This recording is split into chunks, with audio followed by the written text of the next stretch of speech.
Hello दोस्तों, मैं अभिषेक आप सभी का आपके चैनल अभिषेक सर क्लासेस में स्वागत करता हूं। आज हम क्लास 10th का मैथ लेकर आए हुए हैं जो पार्ट 3 होगा। इसके पहले हमने एक पार्ट कवर कराया था जिसमें आपको क्लास 10th में कौन कौन से टॉपिक आपको कवर करने हैं उसके बारे में कवर कराया था। और दूसरे पार्ट में हमने आपको एक जो है प्रश्नावली आपको जो चल रही है वास्तविक संख्या, यहाँ जो एक आपका प्रमेय था उसको हमने कवर कराया था, ठीक ना। आज हम जो है पहली प्रश्नावली लेकर आए हुए हैं, यानी प्रश्नावली आपकी कौन सी है 1.1। इसमें 5 क्वेश्चन दिए गए हैं, पांचों क्वेश्चन को हम कवर कराएंगे। तो हम पहले क्वेश्चन को देखते हैं। इसमें पहले क्वेश्चन में 3 क्वेश्चन दिए गए हैं, 2 क्वेश्चन हम सॉल्व कर दे रहे हैं, एक क्वेश्चन आप खुद से प्रैक्टिस कर लीजिएगा। अगर नहीं लगेगा तो आप कमेंट बॉक्स में कमेंट करके बता दीजिएगा, हम उसको भी सॉल्व कर देंगे। तो आइए चलते हैं। यहाँ पहला क्वेश्चन कहा गया था कि निम्नलिखित संख्या का एचसीएफ ज्ञात करने के लिए, ठीक ना, यानी यहाँ जो संख्याएं दी गई हैं उनका एचसीएफ ज्ञात करना है और यूक्लिड विभाजन एल्गोरिथम की सहायता से जो है इस क्वेश्चन को सॉल्व करना है। तो पहला क्वेश्चन दिया गया 135 और 225, ठीक ना। 135 और 225 को कहा गया है कि यूक्लिड विभाजन एल्गोरिथम की सहायता से सॉल्व करना है। तो आइए इसको हम सॉल्व करते हैं। देखिएगा क्वेश्चन में कहा गया है 135 और 225 का एचसीएफ निकालना है यूक्लिड विभाजन एल्गोरिथम की सहायता से। तो हमने यूक्लिड विभाजन एल्गोरिथम क्या होता है इसके बारे में हमने कवर कराया। तो यहाँ आप देख पा रहे हैं लिखा गया है A equal to B into Q plus R, ठीक ना, जो क्या है 0 जो है लेस देन या इक्वल देन आर के और आर क्या है लेस देन बी के, ठीक ना। इस प्रकार से जो है यह है जो हमारा एल्गोरिथम काम करता है। तो इसको आप देखेंगे किस तरीके से सॉल्व करते हैं। पहला कंडीशन तो यह होता है कि ए इज जो होता है इज ग्रेटर देन बी के, यानी पहली संख्या जो होती है दूसरी संख्या के बड़ी होती है। तो जब बड़ी होगी तो हम सिंपल क्या करते हैं, जैसे 225 बड़ा है तो 225 हम क्या करेंगे 135 से भाग देते हैं, ठीक। 135 से जब भाग देंगे तो कितनी बार जाएगा, एक बार जाएगा। और 135 को इसमें से हम घटाते हैं तो कितना आएगा हमारा, यहाँ 0 हो गया और यहाँ कितना हो जाएगा 22 में से, यानी 22 में से हम 13 पूरा घटा दें कितना हो जाएगा 7 20 होता है और 2 जो होता है 22 होता है। तो कितना हो गया 7 2 9 90 हो गया। तो जब हम लिखते हैं यानी इस संख्या को जो हमारी ये संख्या हम मान लेते हैं बी है और यह क्या हमारा ए है। तो जब इसको इस फॉर्म में लिखते हैं, इस फॉर्म में तो हम लिखेंगे 225 इक्वल 135, ठीक, यहाँ लिखा गया है ना बी इंटू क्यू, ठीक ना, b into Q plus r, यानी इसको हम मान लेते हैं क्या है क्यू है, यह क्या है आर है, रिमाइंडर है।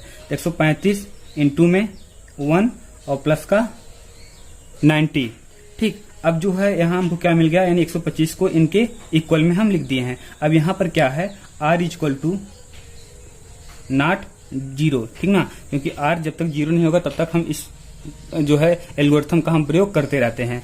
तो अब जो है अब की बार जब सॉल्व करेंगे तो यहाँ कितना हो गया 90 मिला है, ठीक। अब जो है 90 से जो है इस वाली संख्या को यानी 135 को काटेंगे तो कितनी बार जाएगा, एक बार जाएगा, ठीक। तो लेस होगा तो कितना बचेगा 45, ठीक, कितना बचेगा 45। तो इसको जब हम लिखते हैं तो क्या लिखते हैं 135 इक्वल टू, यानी ये हमारा जो है क्या हो गया ए हो गया और क्या हो गया बी हो गया, ये क्या हो गया हमारा क्यू हो गया और यह क्या हो गया आर हो गया। 135 को जब लिखेंगे तो क्या लिखेंगे 90 इंटू में 1, ठीक है, यानी क्यू ये क्यू है और ये आर है तो प्लस का आर, यानी कितना हो गया 45, ठीक। अब जो है 45 से इस संख्या को सॉल्व करेंगे 90 को तो कितनी बार जाएगा 2 बार जाएगा और हमको क्या मिलेगा रिमाइंडर 0। जब तक ये 0 नहीं मिलता तब तक हम सॉल्व करते हैं। यहाँ क्या मिला था हमको 45 भी क्या था, नहीं आर था, नहीं ये भी क्या था नॉट इक्वल टू 0 के था। इसको हम लिख सकते हैं। तो अब जो है हम लिखेंगे 90 इक्वल टू 45 इंटू 2 और प्लस का 0, ठीक। अब यहाँ जो है आर इक्वल टू क्या मिल गया 0 मिल गया। तो आर इक्वल टू 0 मिल गया तो लास्ट की जो संख्या थी ये वाली, यही हमारा क्या है एचसीएफ है, ठीक ना, ये हमारा क्या है एचसीएफ है। तो इसको हम क्या लिख सकते हैं, तो इसको हम लिख सकते हैं 135 और 225, ठीक, का जो है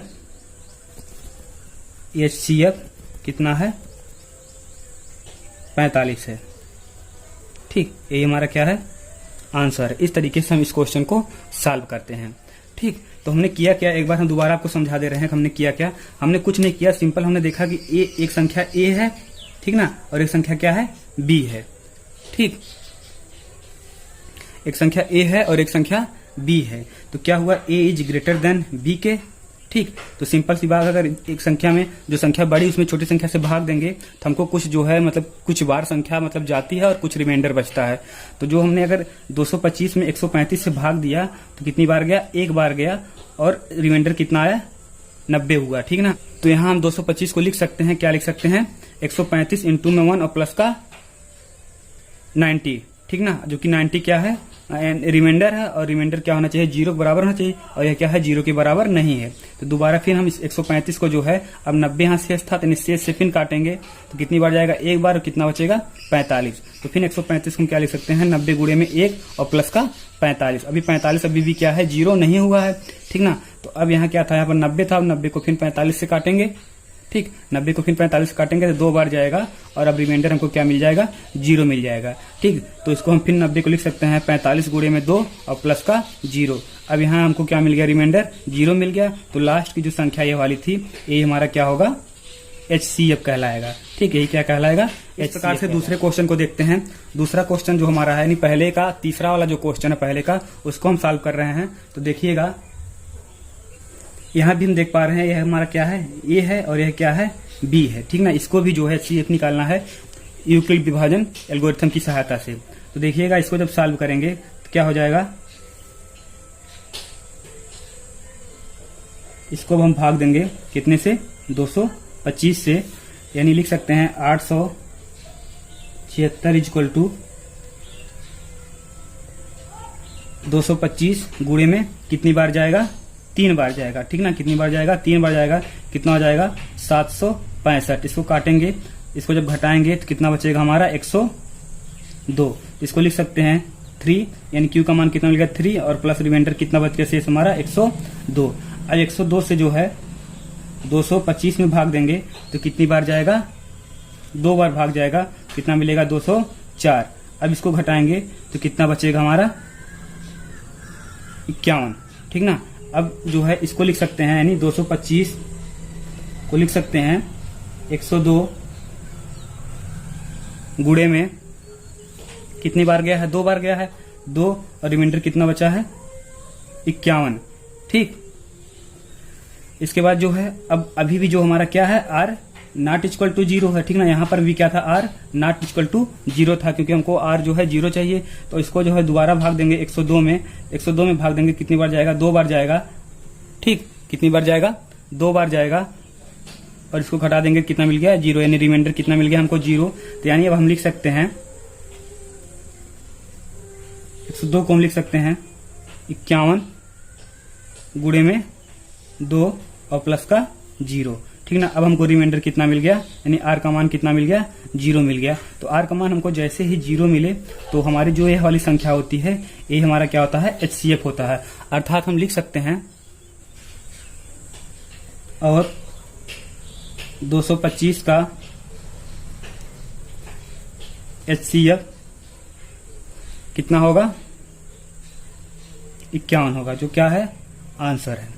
ठीक, इस प्रकार से हमने जो है 2 क्वेश्चन आपको सॉल्व करा दिए हैं। आप जो है इसमें एक क्वेश्चन और बचा हुआ है, इसमें 3 क्वेश्चन था पहले में, तो 2 हमने सॉल्व करा दिया, और एक आप जो है खुद से सॉल्व कर लीजिएगा। अगर आपसे नहीं सॉल्व होता है तो आप कमेंट बॉक्स में कमेंट करके बताइएगा, हम जरूर इसको आपको सॉल्व करके देंगे। ठीक ना,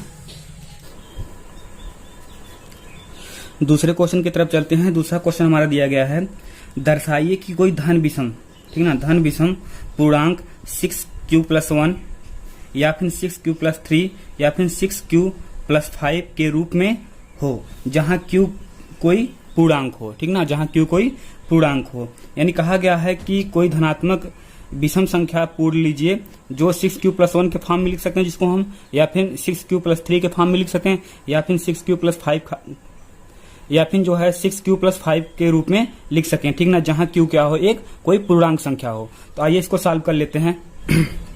तो देखिएगा कि माना a एक क्या है, धनात्मक विषम पूर्ण संख्या है ना। ठीक, हमने मान लिया कि a क्या है, एक धनात्मक विषम पूर्ण संख्या है। ठीक ना, तथा b को हमने मान लिया क्या है, 6 है, यानी b = 6।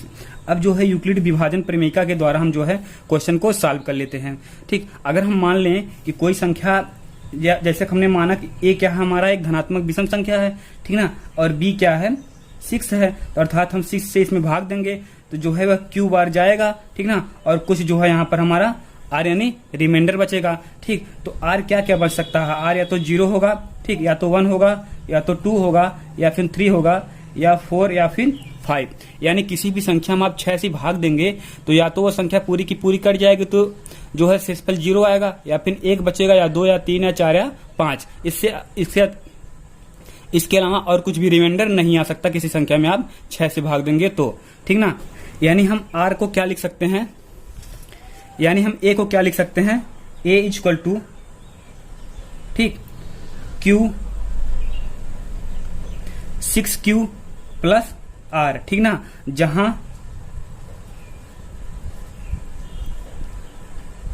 आर इक्वल टू 0, 1, 2, 3, 4 या फिर 5 होगा।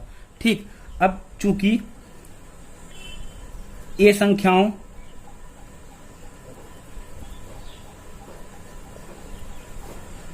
सिक्स क्यू, ठीक, जब भी रिमाइंडर क्या होगा 0 होगा तो किस फॉर्म में आएगा, 6Q के फॉर्म में, ठीक ना। अगर 1 होगा तो 6Q प्लस 1 के फॉर्म में आएगा।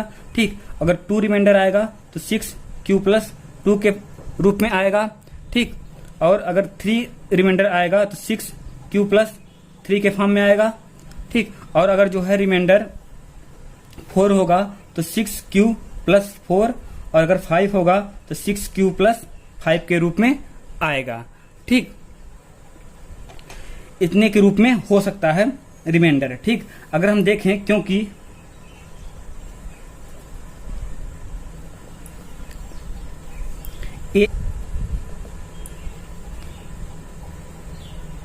एक विषम पूर्णांक है, ठीक, ये क्या है, एक विषम पूर्णांक है, तो जो है यहां पर क्या हो जाएगा, 6Q प्लस 2, 6Q प्लस 4, ये संख्याएं क्या हो जाएंगी, सम हो जाएंगी। ठीक ना, ठीक, ये संख्या क्या हो जाएगी, सम हो जाएंगी। ठीक, और हमें पता है ये क्या है, एक विषम है, इसलिए जो उनका जो रिमाइंडर आएगा वो भी क्या होगा, विषम ही आएगा। तो किस फॉर्म में आएगा, अतः हम कह सकते हैं कि धनात्मक विषम पूर्णांक कौन कौन सा होगा, अगर ये सब सम हो गए तो बचेगा कौन आपका, 6Q प्लस 1, 6Q प्लस 3, या फिर जो है 6Q प्लस 5। ठीक ना, इसी के रूप में होगा।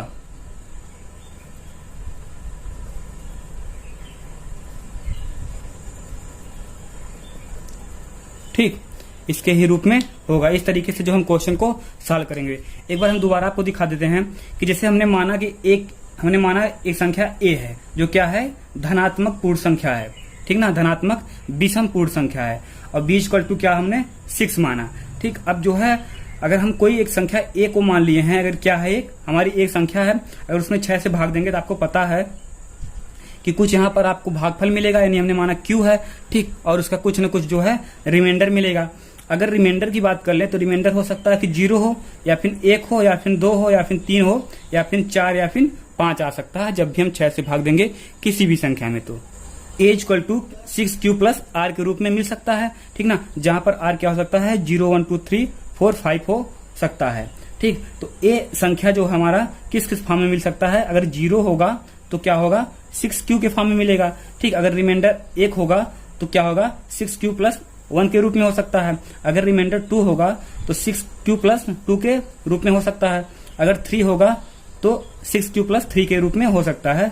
ठीक ना, अगर 4 होगा तो 6Q प्लस 4 के रूप में होगा। ठीक, और अगर 5 होगा तो 6Q प्लस 5 के रूप में होगा।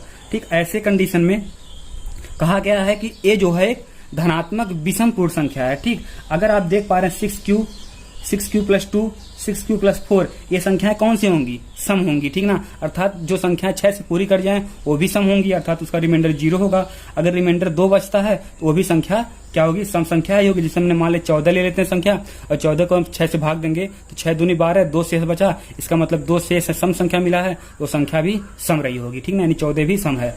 इसी प्रकार से हमको विषम चाहिए था, तो विषम हमको कौन कौन सा मिलेगा, 6, यानी रिमाइंडर कितना आएगा, 1 आएगा या फिर 3 आएगा या फिर 5 आएगा, वही संख्या जो है क्या होगी, विषम संख्या होगी। तो क्या क्या हो गया, 6q + 1, 6q + 3, 6q + 5 के रूप में ही। अगले क्वेश्चन की तरफ चलते हैं। अगला क्वेश्चन दिया गया है, किसी परेड में 616 सदस्य हैं, ठीक ना।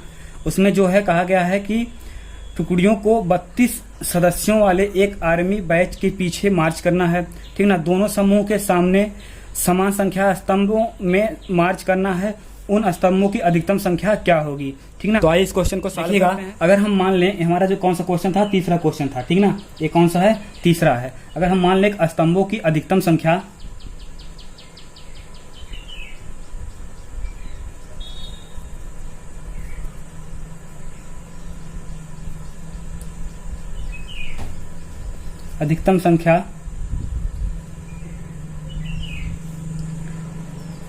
HCF, यानी अधिकतम संख्या की बात किया है, क्या निकालेंगे हम, HCF निकालेंगे। किसका किसका, 616 और जो है 32 का, ठीक ना।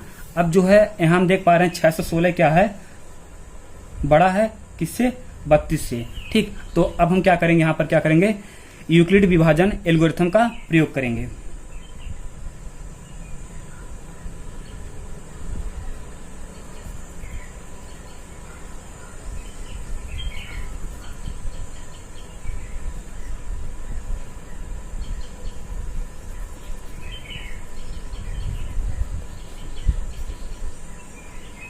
ठीक, इस एल्गोरिथम के सहायता से हम जो है क्वेश्चन को सॉल्व करेंगे। तो जब हम क्वेश्चन सॉल्व करेंगे तो आपको पता है, कभी हमने आपको बताया कि हम क्या करते हैं, बड़ी संख्या जो है उसमें छोटी संख्या से क्या करेंगे, भाग देंगे। तो भाग देंगे तो कितनी बार जाएगा, पहले तो एक बार जाएगा, यानी कितना हो जाएगा, 32, ठीक ना। इसको लेस करेंगे तो कितना बचेगा हमारा, 29, ठीक ना। उसके बाद 6 उतर जाएगा, फिर कितनी बार जाएगा, 9 बार जाएगा, तो कितना मिलेगा हमको, 288, ठीक। इसको लेस करेंगे तो कितना आएगा, 8 आएगा, ठीक। उसके बाद 8 में जो है फिर जो है 8 से जो है 32 में भाग देंगे तो कितनी बार जाएगा, 4 बार जाएगा। अब रिमाइंडर कितना बचेगा, 0 बचेगा, ठीक। तो इसको जब हम पहले सॉल्व करते हैं, देखिएगा पहले हम 616 को किस रूप में हम लिख सकते हैं। 616 को हम जो है 32 गुणे में कितनी बार गया है, 19 बार गया है, तो हम लिखेंगे 19 और प्लस का रिमाइंडर कितना बचा था, पहली बार कितना रिमाइंडर बचा था, 8 बचा था, ठीक ना। कितना बचा था, 8 बचा था, तो लिखेंगे कितना, 8, ठीक। अब 8 क्या है, ये r है, तो r नॉट इक्वल टू 0 हुआ, क्योंकि ये तो 8 है अभी भी, ठीक ना। इसलिए अब इसको क्या लिखेंगे, हमने किससे भाग दिया था, 32 से। अब जो है इसको 32 के फॉर्म लिखेंगे, यानी 8 गुणे में कितनी बार गया है, 4 बार गया है, तो क्या हो जाएगा, 4 और प्लस का कितना आएगा, रिमाइंडर 0 है, ठीक ना। अब हमको क्या मिल गया, r इक्वल टू 0 मिल गया। तो जो है हमारी लास्ट की संख्या है ये वाली, यानी ये वाली जो हमारी लास्ट की संख्या है, यही हमारा क्या होगा, 616 और 32 का क्या होगा, HCF होगा, ठीक ना। ये हमको HCF मिल गया। अब जो है अर्थात हम कह सकते हैं कि स्तंभों की अधिकतम संख्या कितनी होगी, 8 होगी। स्तंभ की अधिकतम संख्या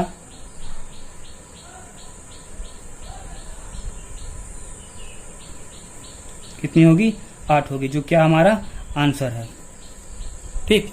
अगले क्वेश्चन की तरफ चलते हैं। अगला क्वेश्चन आपका कह रहा है, यूक्लिड विभाजन प्रमेयिका का प्रयोग करके दर्शाइए कि किसी धनात्मक पूर्णांकों का वर्ग किसी पूर्णांक यम के लिए 3m या फिर जो है 3m + 1 के रूप में हो, ठीक ना। संकेत आपको नीचे दिया गया है, आप उसको देख लीजिएगा। तो आइए इसको सॉल्व करते हैं, किस तरीके से सॉल्व करते हैं, आइए इसको भी देख लेते हैं, ठीक ना।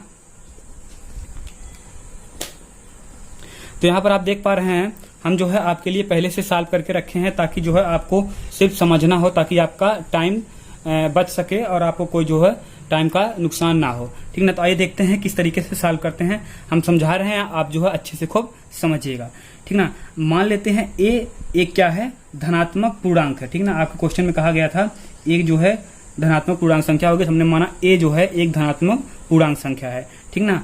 इसके बाद जो है b इक्वल टू 3, क्योंकि जो है आपको पता था कि सभी में क्या है 3m है हो, या फिर आपको पता था क्या हो 3m हो, या फिर 3m+1 हो, या फिर 3m+2 हो, ठीक ना। इस तरीके से जो है आपके क्वेश्चन में कहा था, तो हमने माना कि b इक्वल टू क्या है 3 है।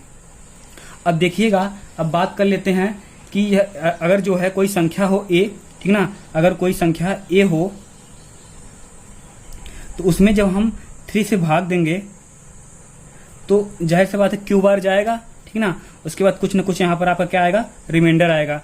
अब रिमाइंडर हो क्या सकता है, यानी r क्या क्या हो सकता है उसको देख लेते हैं। या तो वह 0 होगा, या फिर 1 होगा, या तो 2 होगा। इतना केस पॉसिबल हो सकता है कि 3 से भाग देने के बाद किसी संख्या का रिमाइंडर इतना बच सकता है। 0 का मतलब वो संख्या अगर पूरी तरह से कट जाएगी तो जाहिर सी बात है उसका रिमाइंडर कितना होगा, 0 होगा, ठीक ना। अगर 0 नहीं हो सकता है तो 1 होगा या फिर 2 होगा। अगर हम पहले केस की बात कर लें, ठीक ना, फर्स्ट केस की अगर बात कर लें तो देखिएगा, अगर हमने माना कि a इक्वल टू क्या हो 3q हो, ठीक ना, क्या हो 3q हो।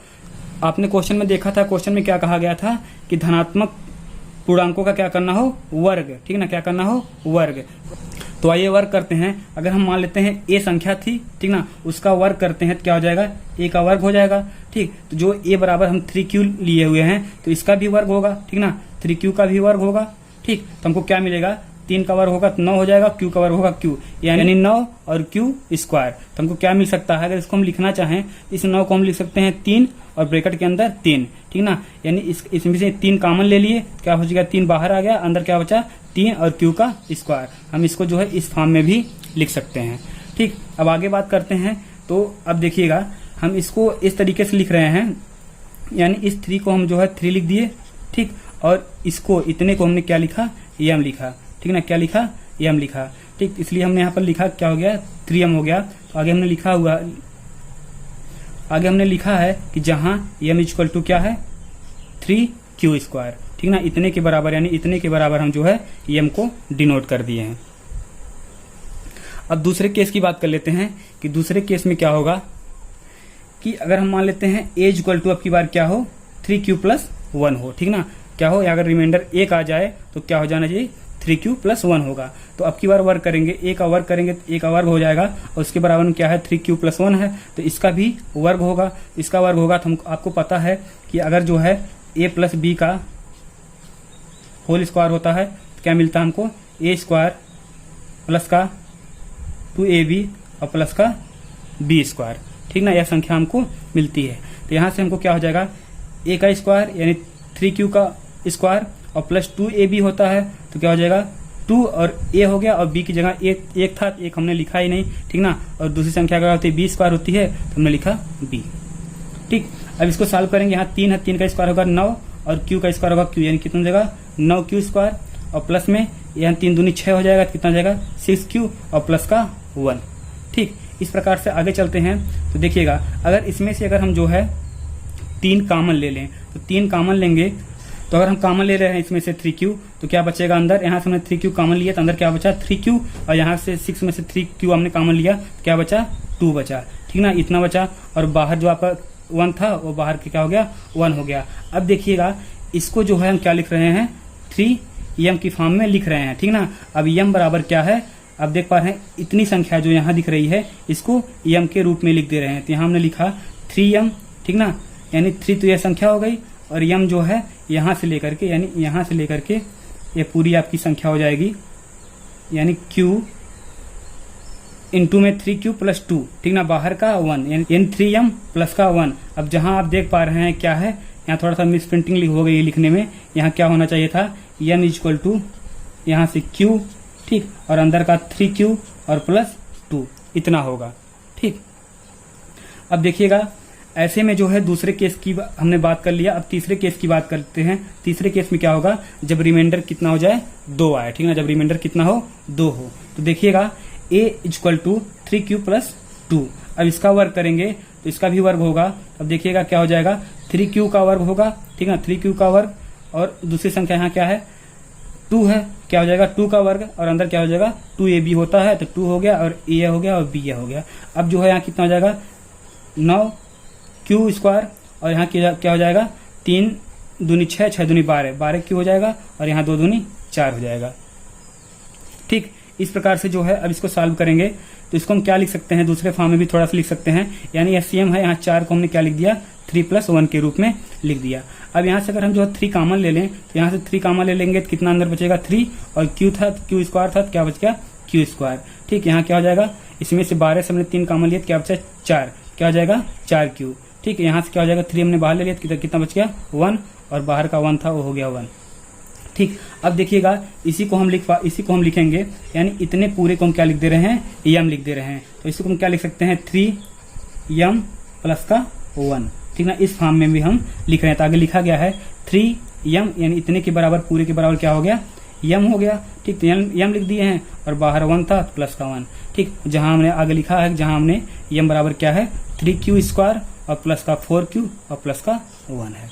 ठीक, आगे लिखा गया है अतः किसी धनात्मक पूर्णांक का वर्ग करने पर हमको क्या क्या मिल सकता है 3m या फिर 3m + 1 के रूप में उसको हम लिख सकते हैं। ठीक ना, इस प्रकार से जो है यह क्वेश्चन आपका सॉल्व हुआ था। ठीक, आइए अगले क्वेश्चन की बात करते हैं। 5वां क्वेश्चन हमारा है, लिखा गया है यूक्लिड विभाजन प्रमेयिका का प्रयोग करके दर्शाइए कि किसी धनात्मक पूर्णांक का घन, यानी यहाँ क्या था वर्ग था, यहाँ पर क्या हो गया घन हो गया। ठीक ना, घन 9m + 1 या फिर 9m + 8 के रूप में हो सकता है। ठीक ना, वहां पर क्या था 3m था या फिर 3m + 1 था। ठीक ना, यहाँ क्या है 9m है या फिर 9m + 1 है या फिर 9m + 8 के रूप में हम लिख सकते हैं। यह आपको जो है यहाँ जो है प्रमेयिका के द्वारा सिद्ध करना है। ठीक, आइए इस क्वेश्चन को हम सॉल्व करते हैं। तो देखिएगा कैसे हम सॉल्व करते हैं। माना a एक धनात्मक पूर्णांक संख्या है। ठीक ना, और b = कितना है 3 है। ठीक, तो a जो संख्या होगी वो क्या क्या हो सकती है, देखिएगा अगर कोई संख्या a है उसमें अगर हम 3 से भाग दे रहे हैं तो जाहिर सी बात है उसका भागफल कुछ होगा। ठीक ना, जिसको हमने माना q होगा, और रिमाइंडर कुछ ना कुछ आपको मिलेगा। या तो अब रिमाइंडर क्या मिल सकता है, या तो 0 मिलेगा, यानी संख्या पूरी कट जाएगी तो रिमाइंडर कितना मिलेगा 0, या फिर 1 या फिर 2 मिल सकता है। तो इस संख्या को, यानी यह जो संख्या है इसको हम किस तरीके से लिख सकते हैं, यानी लिख सकते हैं a = यानी 3 से भाग दे रहे हैं कितना जाएगा 3 × में q और प्लस का r, इस फॉर्म में जो है हम लिख सकते हैं। तो वही हमने यहाँ पर लिखा है a = 3q + r। ठीक, आइए अब देख लेते हैं, अगर जो है रिमाइंडर अगर हमको 0 मिल रहा है तो a = क्या मिलेगा हमको 3q। ठीक ना, a = क्या मिलेगा 3q। अगर घन की आपके क्वेश्चन में जो है घन की बात की गई थी, तो अगर हम a संख्या जो हमको है, यानी जिसको हमने a माना है, उसका अगर हम घन कर दें तो यानी क्या हो जाएगा a का क्यूब, तो यह जो संख्या उसके बराबर में जो है उसका भी क्यूब हो जाएगा। ठीक है, यानी उसका भी घन हो जाएगा। तो कितना हो जाएगा 3 × 9 = 27 और q का क्यूब हो जाएगा, यानी 27 q का क्यूब।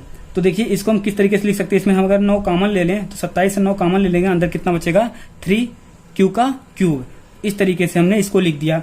अब देखिएगा इसको जो हम दूसरे फॉर्म में लिखना चाह रहे हैं, इसको अगर हम लिखना चाहें तो क्या लिख सकते हैं 9m। ठीक ना, जहां पर m क्या होगा 3q का क्यूब होगा। ठीक, तो हाँ हमने लिखा है 9m, इसको हम लिख दिया, यानी 9 का 9 था, और इस संख्या को पूरे को हम क्या मान ले रहे हैं m है। ठीक, तो जहां पर m = क्या है 3q का क्यूब है।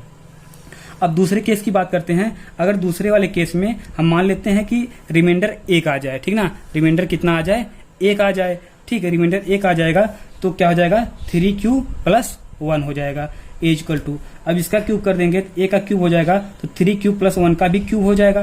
ठीक, अब देखिएगा क्यूब का फार्मूला जो होता है वह क्यूब का फार्मूला क्या होता है, यानी जब भी आपसे कहा जाए a + b का होल क्यूब, इसका जो फार्मूला बनता है, फार्मूला क्या बनता है a³ + b³ + 3ab और दूसरे ब्रैकेट में a + b, यह जो है आपका फार्मूला बनता है।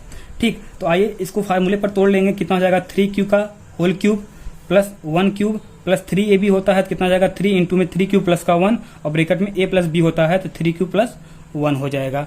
ठीक, अब इसको सॉल्व करेंगे तो 3 × 3 = 9, 3 27 और q का क्यूब हो जाएगा, कितना हो जाएगा 27 q का क्यूब और +1, और ये कितना हो जाएगा 3 × 3 = 9 क्यूब, और यहाँ अंदर का जो आपका 3q + का 1 रहेगा। और तीसरा क्या था 9m + 8। ठीक।